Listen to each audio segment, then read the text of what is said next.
Welcome back to another episode of Two-Headed Sportscast. I'm your host, Jataivon Gibson, with my colleague, Ty Hoffman. And we have an interesting Instagram post to be talking about. So, Ty, if you want to get into it. All right, so James Harden wrote his thank yous to Houston. And should I read it or do you want to read it? You can read it. He said, "What can I write? What words can convey all the ways I feel, Houston? You welcomed me with no guarantees, took a leap of faith, and it changed my lives and the lives of my family forever. This organization, the city, has given me everything I could ask for and more. Before the scoring titles, long before MVP, you believed. For that, I'm forever indebted, whatever that word is. I can't read. The city opens its arms and welcomed me and my family as one of its own. And for that, I am forever indebted again. I don't know what that word is. I gave my mind, body, and soul in hopes of bringing the glory to the city. I fell short, and for that, I am forever indebted again. It's far from a goodbye as I pay all my debts. TMC H Town." So, for all that Houston did for In, him, in debt, debted means and like in debt to them. yeah, that's what I thought, but I didn't know Very how to. grateful, I don't dude. know if that's how I pronounce it. After that post, he was thanking Houston, but I wouldn't accept it. After all of that, the trades he wanted Howard, CP3, Russell Westbrook, still couldn't win a championship with him. You can see here, he said he's an elite teammate, leader, and player. No, he's not. If you were to be an elite teammate and leader, he's an elite player. But if you were to be an elite teammate and player, leader, he would have won a championship with either Howard, Russ, And or not even win a championship, but what he's done, like his antics for this past off season, mhm. that just shows you're not a great leader. Like even if just the conference championship with CP3, Russ, Dwight Howard, whoever, if you're to be an elite teammate and leader, he would have went to the championship game, the finals, something that would help. But before I go into all of my talking, Jatavion has some news around the NFL and the NBA. Hold on, guys. And as I said, Jatavion has some news around the NBA and NFL. So, Charles Barkley decided he wanted to make headlines, and he said that NBA and NFL players should skip the line for the COVID cases because they make more money. For the COVID vaccine. Yeah, for the COVID vaccine. I that old man is just lost in the sauce, as Gucci would say. Um, the Jets hired Robert Saleh, former defensive coordinator for the San Francisco 49ers, and with him coming the 49ers passing games coordinator. I forgot his name. So I think there will be a very interesting team to watch out for next year. And the Jacksonville Jaguars signed former Florida, Utah, and Ohio State head coach Urban Meyer. I think this is a great hire.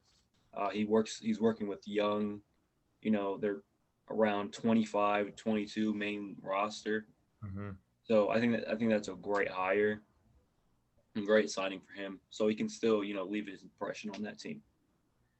And then Kyrie Irving got fined $50,000 and then also lost 800,000 of his contract. After all the talk and he hasn't played and everything, I would expect him to get fined or give up something for him to be able to play. Yeah, I mean that to us that's a lot of money. To him, probably not so much. It's probably like 1% of what he's I mean, made. I think it'll be like, say you make $1,000 a month. That's like you're losing like $100. You'll notice it, but still. Yeah, alrighty. And then going into my big talking, I'm going to talk about who I think is going to win I'm the not NBA I'm MVP. not gonna be talking a lot this episode. I'm gonna have a big rant near the end, Mm-hmm. but yeah, this episode it's mostly gonna be a tie episode. But I'll have a rant, and then there's also gonna be a video out later tonight, talking about the Robert Saleh and Urban Meyer hires. So I'll be talking a lot then. All right. So the first thing I want to talk about is the Wizards COVID cases. They were announced 5 COVID cases today. The only 2 players that are confirmed are Rui Hachimura and Mo Wagner. Their game got canceled tonight against the I have it down here against the Pistons. And I hope Bradley Beal didn't get it or Russell Westbrook because that's like their 2 star players that they might be out for longer if they have 8 players or 9 players to be able to play. Yeah.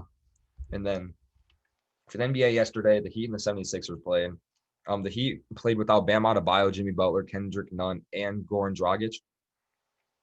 The 76ers won that game 125-108.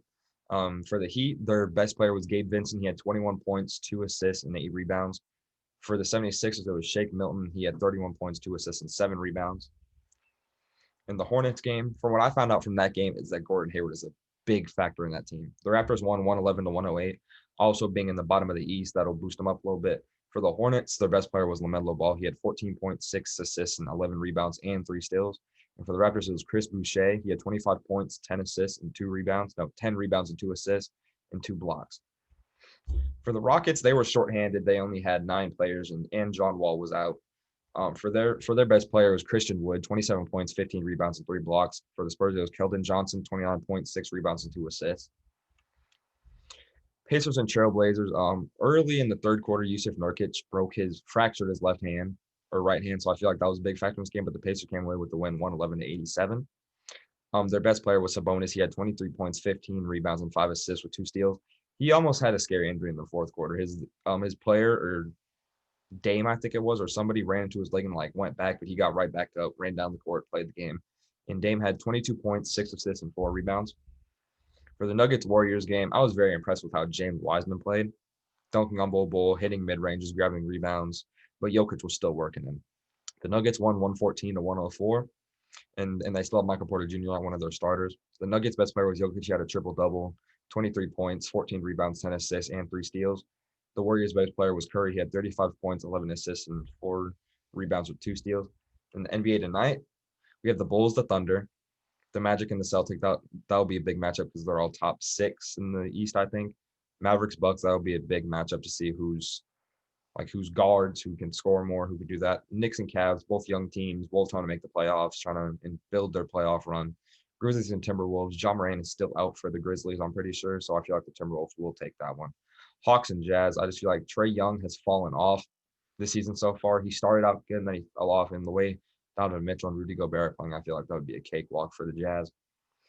Pelicans and Lakers, that's going to be an interesting one because we don't know if Zion's playing. He had COVID. I'm not sure how long he's been quarantined, and I'm not sure about that game. Clippers and Lakers. Clippers and Kings. I feel like the Clippers should take this one, but De'Aaron Fox and Buddy Hield will score a decent amount of points in that game. And then the Wizards versus Pistons was postponed, and the Warriors versus Suns. Now I'm getting to my MVP race. So this is my MVP race right here. I have Nikola Jokic at 1, averaging 24 points, 10 assists, and 11 rebounds, a triple-double. And the last 2 people to do that in a season were Oscar Robertson and Russell Westbrook, but it's early in the season, so we can't really tell how Jokic is going to finish. I have Kevin Durant at my number 2, averaging 29, 6, and 7. Just by the way how dominant he played this season, playing without Kyrie or Harden before against the Knicks, still pulling out that one. I just feel like he's the best player on the team, in my opinion. And then number 3, Giannis, 26, 5, and 10. We all know he's the best player on his team. He won MVP either last year or 2 years ago. Did he win it 2 years in a row? 2 years in a row. And then number 4, Luka Doncic. He's going to be my favorite, most likely at the end from how he's looking. 28 points, 6 assists, and 9 rebounds. And we have 5, Stephen Curry. He's been playing really good there at 500, 28 points per game, 6 assists, and 5 rebounds. Number 6 is Joel Embiid, 25 points, 4 rebounds, and 3 assists. Just the way that he's helped the Sixers win, working with Ben Simmons, Danny Green, all those players. Number 7 is LeBron James. 24 points, 7 assists, and 8 rebounds. I feel like that when he steps up, he'll move up to a top 5 spot, but he just needs to step up. They're winning. I just feel like he needs to step up. Number 8, Sabonis. They're winning. They're 4 through 6 in the East. I'm not sure. Sabonis averages 22, 5, and 13. I just feel like if Sabonis can get assists up, he can average a triple-double over the season too. And my last 2 players, I have them lower because both their teams have a negative record. I have Bradley Beal at number 9, averaging 35, 5, and 5, and Zach LaVine, 27, 4, and 5. Bradley Beal is the heart of the Wizards team.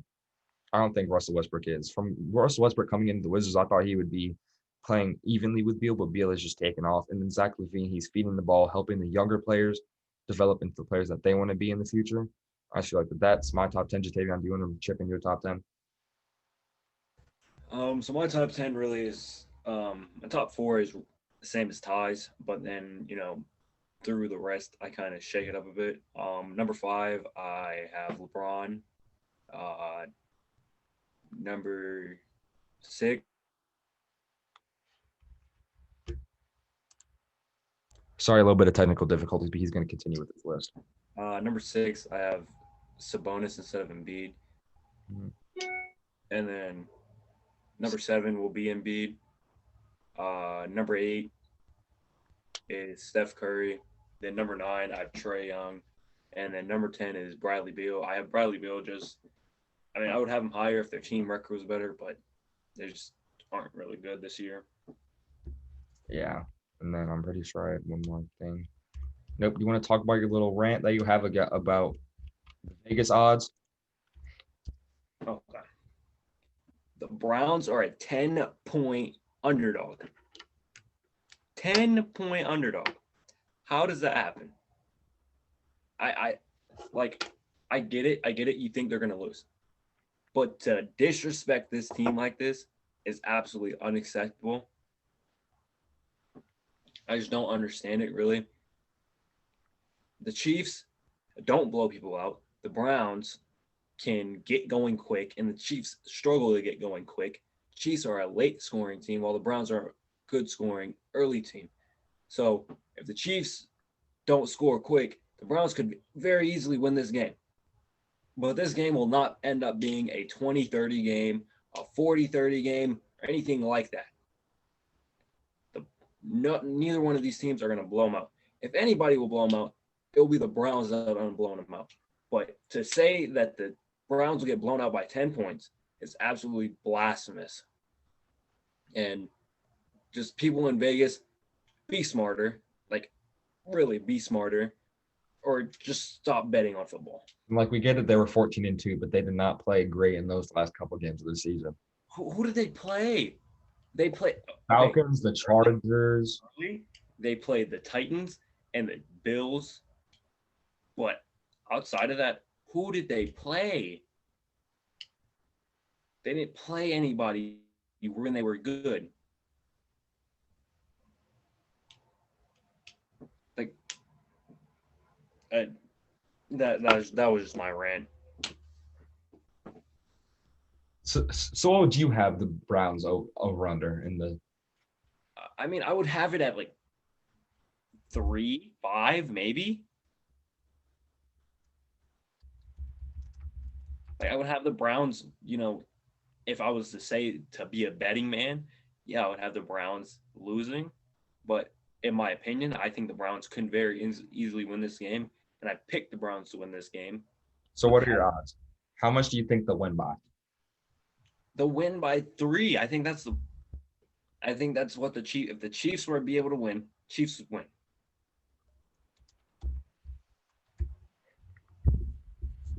I think it's just blasphemous. Do you have anything else you want to talk about, or do you want to do that in the other episode? We can end here. All right. All right. Thank you for watching our NBA talk. His little rant that he had to have. But all right, we'll see you in the other video.